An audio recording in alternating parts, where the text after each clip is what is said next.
Bienvenue dans cette salle de classe virtuelle. Aujourd'hui nous allons parler des accords France-Afrique. Emmanuel Macron veut redéfinir les fondamentaux de la relation entre l'Afrique et la France. Dixit, RFI, Radio France Internationale, le 22/3/2021. Voici comment j'anticipais ce titre.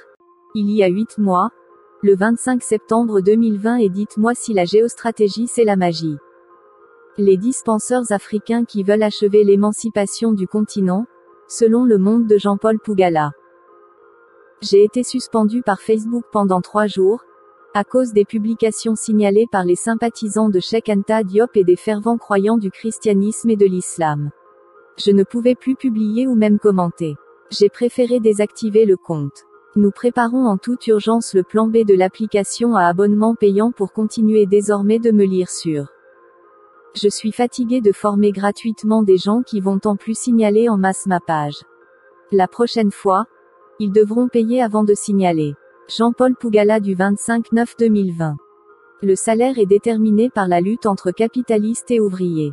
La victoire appartient nécessairement aux capitalistes. Karl Marx dans Le Capital. Dans la configuration du monde au XXe siècle, l'Afrique est dans le rôle de cet ouvrier de Marx, qui est par définition le perdant de la confrontation. L'élaboration de toute pensée aujourd'hui en Afrique doit nécessairement mettre en priorité la lutte pour sortir du camp des perdants désignés, le camp des ouvriers de Marx, des prolétaires modernes. Les intellectuels africains qui m'ont précédé étaient presque tous des opérateurs économiques qui avaient fait le choix d'être dans le camp des perdants désignés, dans celui des ouvriers, des salariés. Il ne faut donc pas être surpris que leurs idées, leurs pensées n'aient en rien aidé l'Afrique à sortir de la soumission, puisqu'ils étaient eux-mêmes des soumis et ont véhiculé en les magnifiant, le système de servitude volontaire érigé en standard par les capitalistes, les gagnants. Et les intellectuels actuels, ont-ils tiré les leçons de l'échec ou de l'inutilité des penseurs africains du passé face aux problèmes qui accablaient le continent? Je ne crois pas. En mathématiques, une variable est un symbole représentant un objet indéterminé.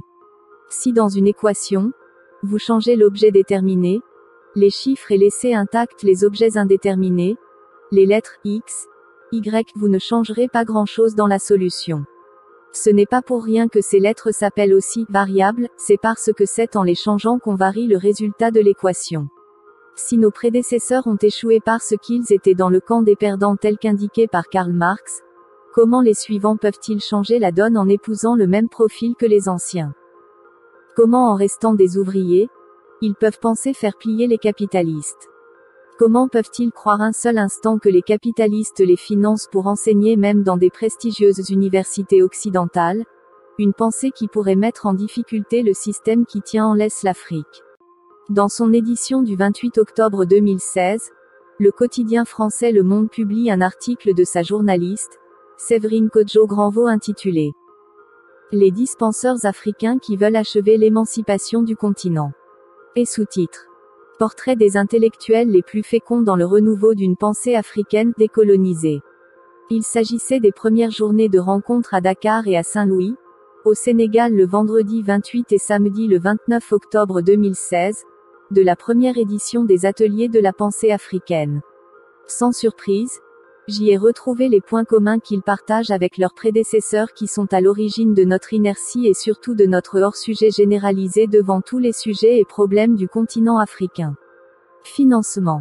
Les anglo-saxons ont une phrase qui résume et identifie le vrai patron en toute initiative importante. Who pays the bill? Qui paye la note? Qui paye la facture? C'est cette personne qui est le vrai patron. Et tout ce qu'on va faire ne sera directement ou indirectement que pour répondre à une exigence publique ou cachée du vrai donneur d'ordre, c'est-à-dire, de celui qui a payé la note. À travers cet article, le quotidien français Le Monde a identifié 10 penseurs africains qui devraient créer la révolution dans la pensée africaine des prochaines années. Et la question la plus élémentaire est celle de savoir pour leur première rencontre les 28 et 29 octobre 2016 à Dakar et Saint-Louis au Sénégal, qui a payé leur billet d'avion pour y être présent? Qui a payé leurs frais d'hôtel à Dakar et à Saint-Louis? Et qui a payé leurs frais séjour pour qu'ils se réunissent pour mettre les bases de ce que sera l'Afrique de demain?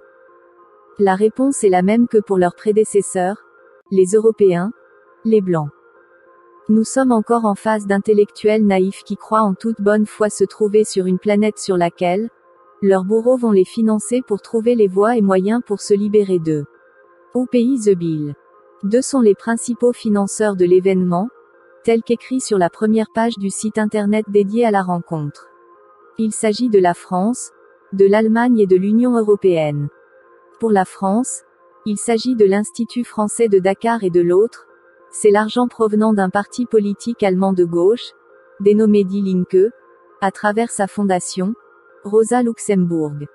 En hommage à Rosa Luxemburg, née le 5 mars 1871 à Zamość dans l'Empire russe et morte assassinée le 15 janvier 1919 à Berlin en Allemagne.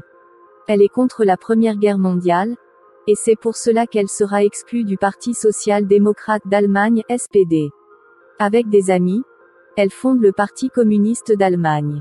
Ce qui lui vaut d'être assassinée 2 semaines après cette fondation, à Berlin le 15 janvier 1919. Vous connaissez déjà l'Institut français. Vous savez maintenant qui est Rosa Luxemburg. Par contre, c'est qui la Fondation Rosa Luxemburg. Voici comment ils se sont eux-mêmes définis dans l'annuaire des fondations enregistrées dans la République et canton de Genève. Rosa Luxemburg Stiftung tire son nom de Rosa Luxemburg, la politicienne germano-polonaise d'origine juive assassinée à Berlin en 1919. Rosa Luxemburg Stiftung est située dans le spectre du socialisme démocratique et est proche du parti de gauche en Allemagne. Il s'est consacré à l'héritage de Rosa Luxemburg dans son sens le plus moderne, émancipateur et critique du capitalisme, radicalement démocratique et opposé à toutes les formes de dictature, dédié à la solidarité et opposé une politique d'impérialisme. L'éducation politique, l'analyse critique de la société, le travail international complet et les subventions de recherche sont ses domaines de travail les plus importants.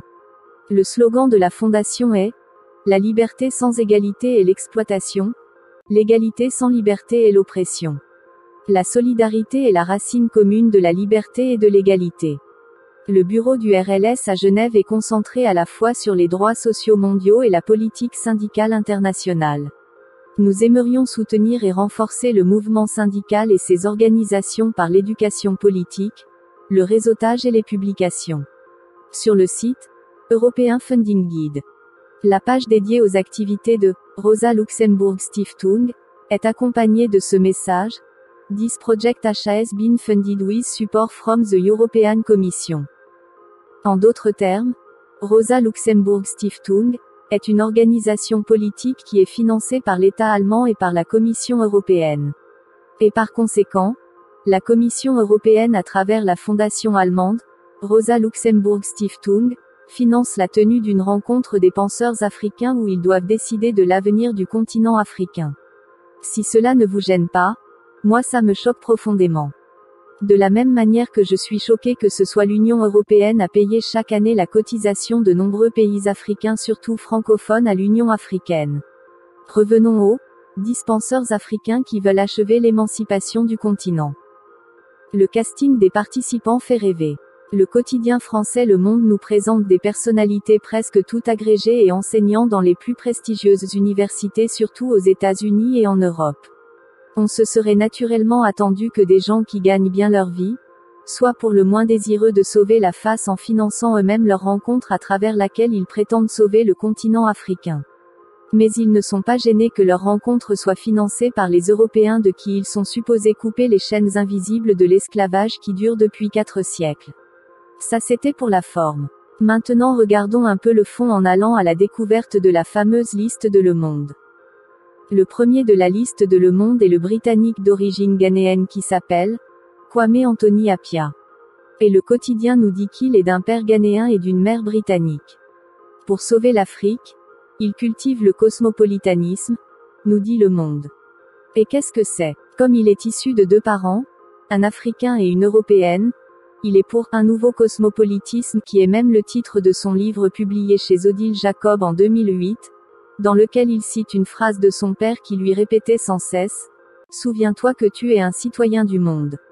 Dans Color Conscious publié en 1996 au Princeton University Press, il écrit « Être citoyen du monde, c'est s'autoriser à être d'ici et d'ailleurs pleinement, a hérité de l'humanité entière et contribué à l'enrichir de là où nous sommes. C'est concilier le singulier et l'universel, le différent et l'en commun, c'est refuser les assignations identitaires. Les identités ethno-raciales risquent fort de devenir obsessionnelles, un tout est la fin de tout, dans les vies de ceux qui s'identifient à elles. Et en oblitérant les identités qu'ils partagent avec les gens en dehors de leur race ou de leur ethnicité, elles les détournent de la possibilité de s'identifier aux autres. Il ne faut pas laisser nos identités raciales nous soumettre à de nouvelles tyrannies. Le deuxième sur la liste est le Français d'origine marocaine, Ali Ben Marlouf, celui qui se dit 100% africain et 100% européen. Il enseigne à l'université de Paris-Est-Créteil. Ali Ben Marlouf est l'auteur de Pourquoi lire les philosophes arabes publié en 2015 chez Albin Michel, dans lequel il nous explique combien l'islam a façonné le paysage intellectuel européen. Le troisième sur la liste est le Camerounais Jean Godefroy Bidima. Le Monde nous précise qu'il est professeur titulaire de l'université Tulane, à la Nouvelle-Orléans, aux États-Unis. Et qu'il est auteur de La philosophie négro-africaine, édition PUF. Que sais-je 1995 L'art négro-africain, édition PUF. Que sais-je 1997 Il est contre l'entrepreneuriat. Il écrit dans le livre collectif Réalité et représentation de la violence en post-colonie, publié en 2015 aux presses universitaires de Perpignan, en France, l'idée même d'entreprendre et le fait d'être son propre patron, comme une violence en soi. Selon lui, la violence de l'esprit managérial est caractéristique de la raison instrumentale, qui sacrifie souvent le règne des fins au profit du fétichisme des moyens. Et comme conséquence prévisible, l'Afrique ne peut plus se développer car, dit-il, la fameuse notion de développement avait comme mission de faire la guerre à ce qui ne sert pas, au profit d'une rationalité qui ne fait que calculer. Pour lui, le problème de l'Afrique n'est pas la colonisation, mais ce qui a suivi la colonisation. D'où le titre de l'ouvrage, Violence en post-colonie. Le quatrième de la liste de Le Monde est le Sénégalais, Souleymane Bachir Diagne. Son livre le plus important a été publié en 2014 aux éditions Jimsahan et s'intitule Comment philosopher en islam. Dans ce livre, pour sauver l'Afrique, Souleymane Bachir Diagne nous explique comment l'islam a produit une tradition de libre pensée. Selon lui, il est vital d'utiliser la pensée en islam pour mettre en avant l'esprit critique et le pluralisme des Africains. En 2016, Souleymane Bachir Diagne publie une nouvelle version de ce livre, chez Le Cerf, avec le titre cette fois-ci de Philosopher en islam et en christianisme.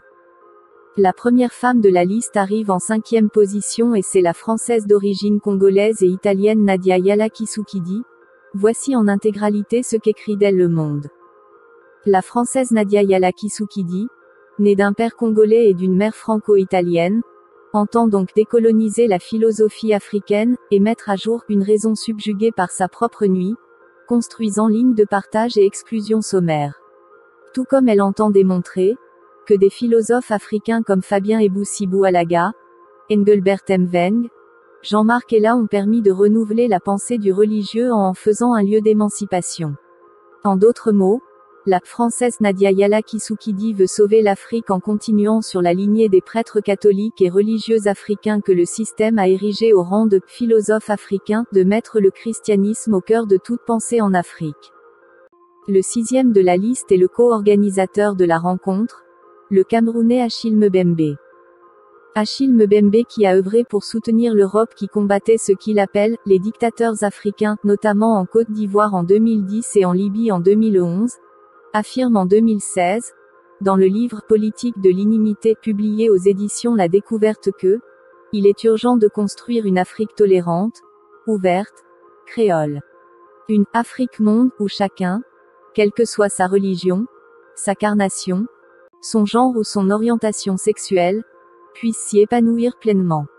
On a envie de dire amen en lisant ces incantations. En tout cas, il exprime là ses solutions pour sauver l'Afrique.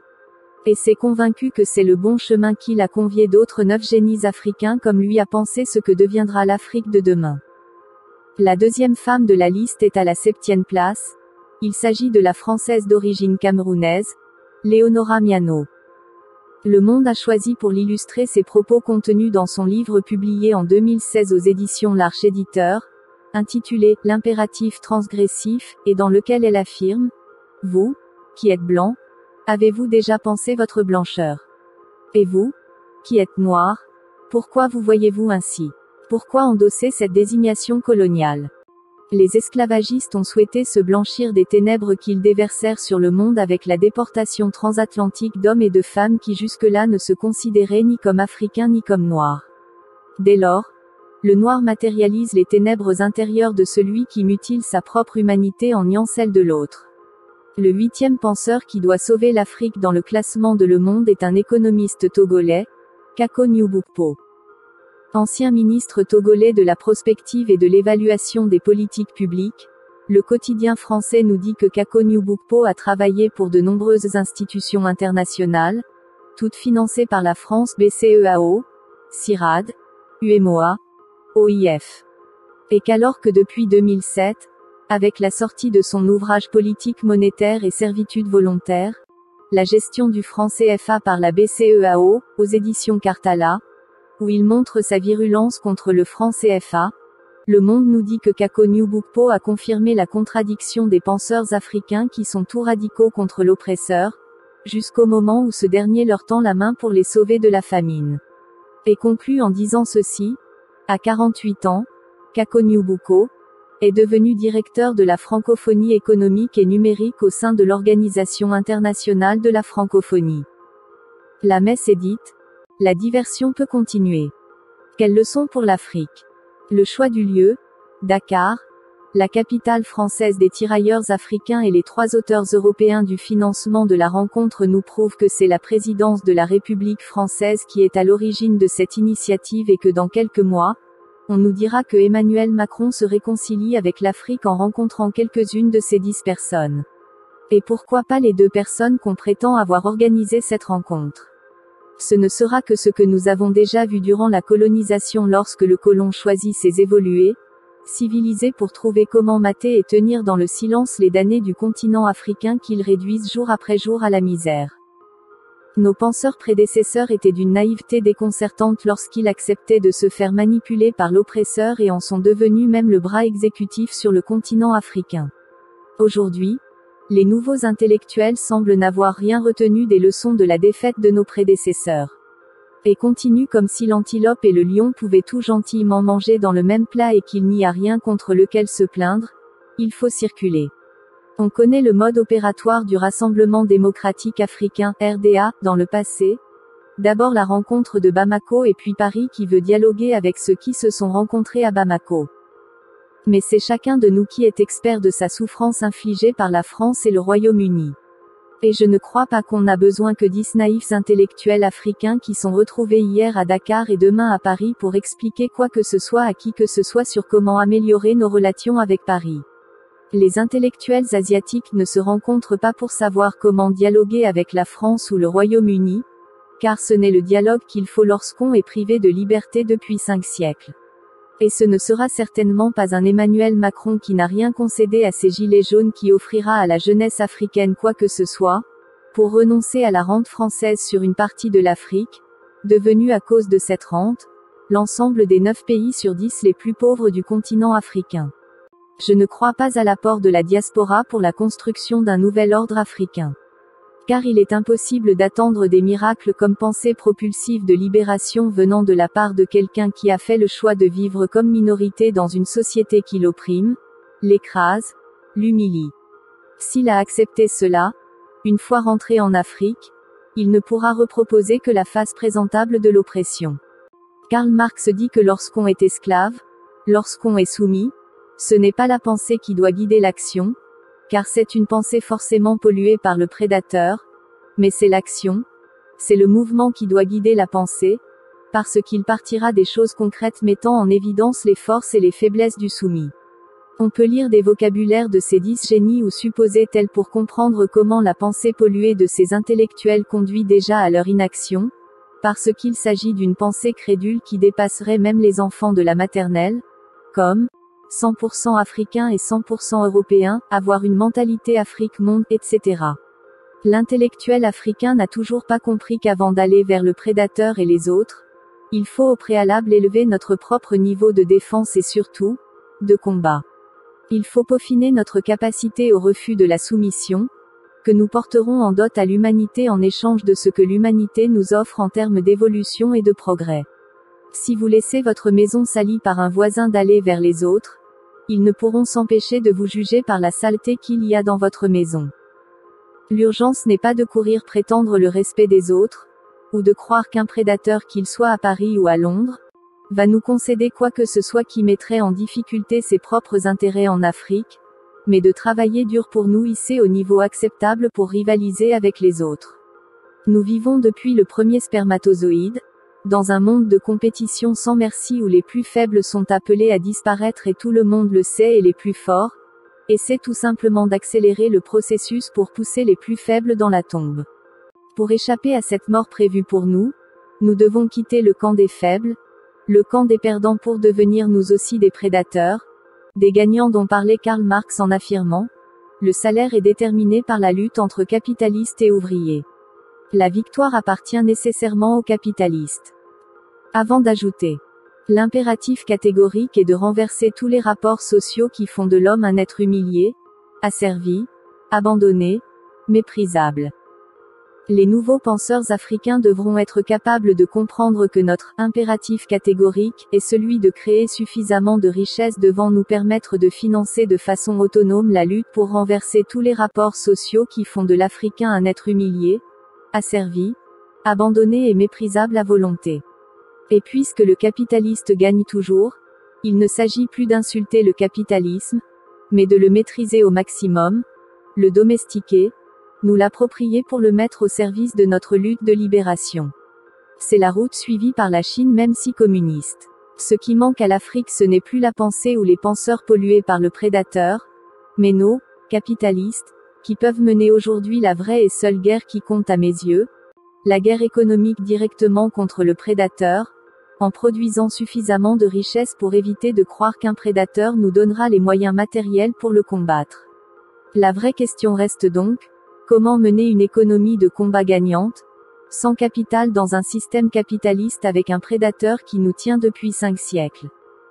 C'est à travers la réponse à cette question qu'on attend pour découvrir les vrais génies africains qui seront propriétaires des moyens de production, ces capitalistes qui gagnent toujours. Et là on aurait respecté Sun Tzu qui dit de ne commencer que les guerres qu'on est certain de gagner, parce que devenu capitaliste avec le capital et la possession des moyens de production, on ne pourra que gagner nous aussi. Jean-Paul Pougala. Douala, le 25 septembre 2020. Si vous avez aimé la vidéo, alors cliquez sur j'aime, abonnez-vous et surtout activez la cloche de notification pour être informé de nos différents cours virtuels.